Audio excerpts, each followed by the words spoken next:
Your phone rings, you see the name. It's someone you actually like, and yet something inside you tightens. Not because of who's calling, but because of what a phone call demands, your full, unscripted, real-time self. If you've ever stared at a ringing phone like it personally betrayed you, keep listening. You're about to understand yourself in a way no one ever explained. Here's what most people don't realize. A phone call isn't just a conversation, it's a performance without a stage. There's no time to think, no backspace key, no chance to rephrase. Your brain has to listen, interpret tone, form a response, manage silence, and somehow sound natural, all at once. For people whose minds work in layers, that's not a simple task. It's cognitive overload disguised as a casual chat.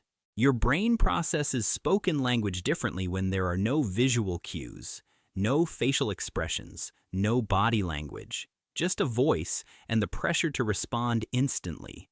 Researchers call this reduced social bandwidth. Your mind is working overtime to fill in everything the eyes normally handle, and for deep thinkers, that gap is exhausting.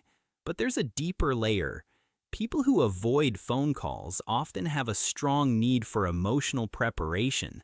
They don't fear the conversation, they fear being caught without their armor. A text message gives them time to feel, process, and choose their words.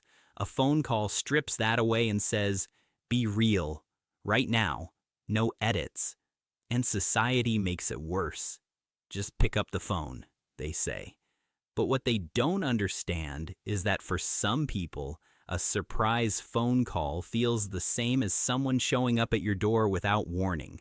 It's not the person that's unwelcome, it's the lack of mental preparation. Here's what's interesting though. People who hate phone calls are often incredible communicators in writing. They choose words carefully.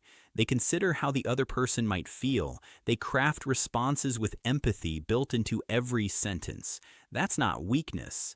That's emotional intelligence working in a different format. Now, there's a line worth noticing. Do you avoid calls because you prefer written depth, or because hearing another voice triggers something heavier? Anxiety, past rejection, fear of being misunderstood. One is a preference. The other is a wound asking to be seen. But for those who simply thrive in silence and text, you're not disconnected.